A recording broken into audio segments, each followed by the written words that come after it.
Hello everyone, welcome to Edu standards. मैं हूं तमन्ना। मैंने से पहले आपका एक लेक्चर लिया था जिसमें मैंने आपको पढ़ाया था Indian economy on the eve of independence, primary sector agriculture.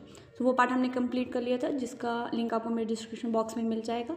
तो आज हम पढ़ेंगे कि Indian economy on the eve of independence, secondary sector यानी कि इंडस्ट्रीज़, कि जब इंडिया को इंडिपेंडेंस मिली तो हमारा सेकेंडरी सेक्टर बेसिकली इंडस्ट्रीज़ का क्या कंडीशन थी उस टाइम। ओके, तो स्टार्ट करते हैं।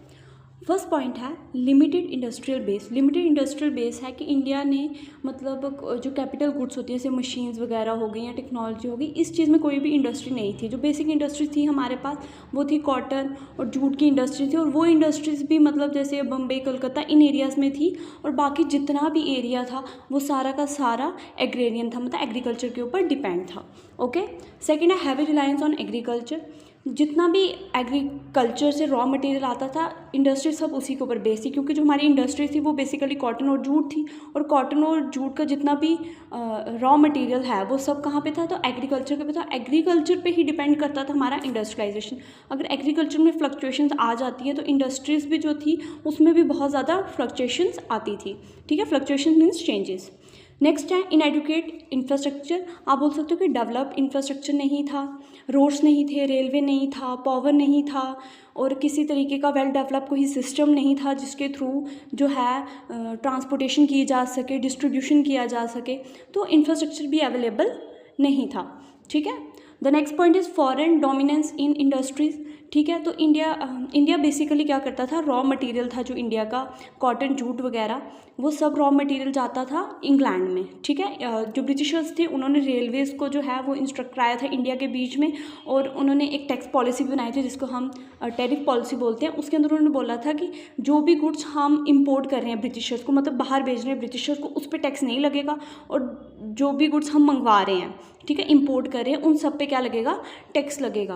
तो क्या होता था कि जो इंडस्ट्रीज़ कहाँ पे थी, इंग्लैंड में थी, तो वहाँ से गुड्स बन के आते थे और वो उनको फिर इंडिया में सेल करते थे।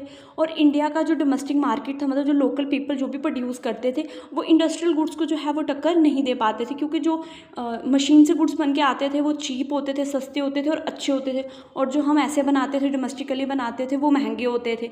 तो इसकी वजह से जो फॉरेन का डोमिनेट है इंडस्ट्रीज़ में वो आपको ज़्यादा देखने को मिलेगा।